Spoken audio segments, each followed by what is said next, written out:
Assalamualaikum warahmatullahi wabarakatuh. Kami dari kelompok 7 ingin mempresentasikan hasil kerja kami yang berjudul Pengawasan dan Pengendalian. Sebelumnya, saya akan memperkenalkan nama dari masing-masing anggota. Yang pertama yaitu Ibnu Hafiz Hasibuan, lalu saya sendiri Arsila Rahmani Nainggolan, lalu Mega Sagaro Tualum Bantubing, Rizky Martewina, dan Yemi Matresia. Langsung saja kita ke pembahasan tugasnya. Pengertian dan tujuan pengawasan dan pengendalian.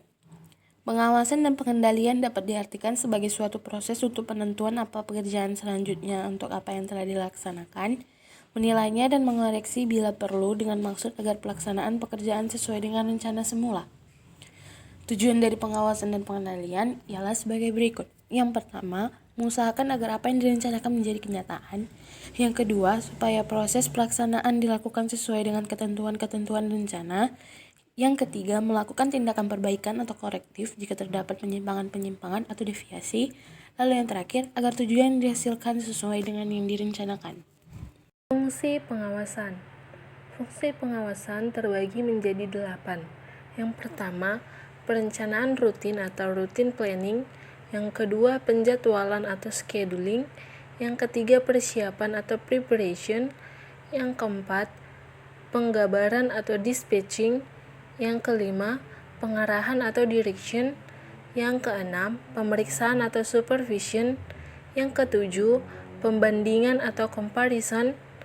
Yang kedelapan, pembetulan atau corrective action. Prinsip-prinsip pengawasan dan pengendalian. Ada 2 prinsip pokok yang merupakan suatu kondisi bagi sistem pengawasan yang efektif ialah adanya rencana tertentu dan adanya pemberian instruksi-instruksi serta wewenang-wewenang kepada bawahan. Selain kedua prinsip pokok di atas, maka suatu sistem pengawasan haruslah mengandung prinsip-prinsip berikut. Yang pertama, dapat mereflektir sifat-sifat dan kebutuhan-kebutuhan dari kegiatan-kegiatan yang harus diawasi. Yang kedua, dapat dengan segera melaporkan penyimpangan-penyimpangan. Yang ketiga, fleksibel. Yang keempat, dapat mereflektir pola organisasi.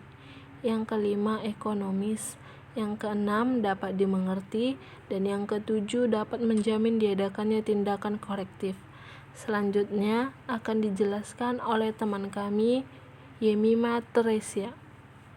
Terdapat 14 asas dalam pengawasan dan pengendalian diantaranya yaitu yang pertama, asas tercapainya tujuan, yang kedua, asas efisiensi pengendalian, yang ketiga, asas tanggung jawab pengendalian, yang keempat, asas pengendalian terhadap masa depan, yang kelima, asas pengendalian langsung, yang keenam, asas refleksi perencanaan, yang ketujuh, asas penyesuaian dengan organisasi, yang ke-8, asas pengendalian individual, yang ke-9, asas standar, yang ke-10, asas pengawasan terhadap strategis, yang ke-11, asas kekecualian, yang ke-12, asas fleksibel, yang ke-13, asas peninjauan kembali, yang ke-14, asas tindakan. Jenis-jenis pengendalian terbagi menjadi 4.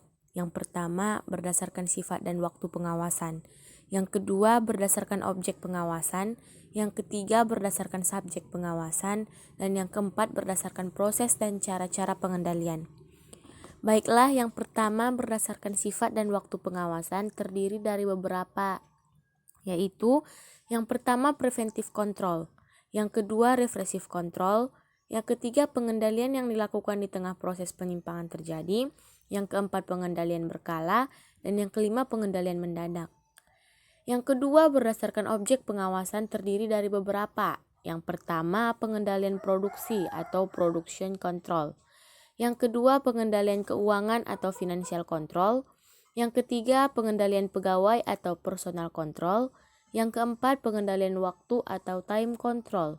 Yang kelima pengendalian kebijaksanaan atau policy control. Yang keenam pengendalian teknis atau technical control. Yang ketujuh pengendalian penjualan atau sales control. Yang kedelapan pengendalian inventaris atau inventory control. Dan yang kesembilan pengendalian pemeliharaan atau maintenance control. Yang ketiga berdasarkan subjek pengawasan terdiri dari yang pertama internal control, yang kedua external control, yang ketiga audit control, yang keempat formal control, dan yang kelima informal control. Adapun yang keempat berdasarkan proses dan cara-cara pengendalian. Proses pengendalian dilakukan secara bertahap melalui langkah-langkah berikut. Yang pertama, menentukan standar-standar yang akan digunakan sebagai dasar pengendalian. Yang kedua, mengukur pelaksanaan atau hasil yang telah dicapai. Yang ketiga, membandingkan pelaksanaan atau hasil dengan standar dan menentukan penyimpangan jika ada. Dan yang keempat, melakukan tindakan perbaikan jika terdapat penyimpangan agar pelaksanaan dapat tujuan selesai dengan rencana. Agar pengawasan yang dilakukan seorang atasan berjalan secara efektif, maka haruslah terkumpul fakta-fakta di tangan pemimpin yang bersangkutan. Itu dapat dilakukan dengan cara yang pertama, personal observation atau peninjauan pribadi. Yang kedua, interview atau laporan lisan. Yang ketiga, written report atau laporan tertulis. Dan yang keempat, control by exception atau pengawasan berdasarkan kekecualian. Baiklah, selanjutnya akan dilanjutkan oleh teman kami Ibnu Hafiz Hasibuan. Alat-alat pengendalian.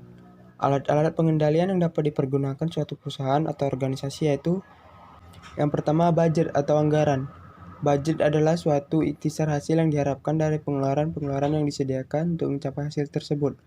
Pengendalian budget atau budgetary control bertujuan untuk mengetahui apakah hasil yang diharapkan dari penerimaan atau pengeluaran itu sesuai dengan yang diinginkan atau tidak.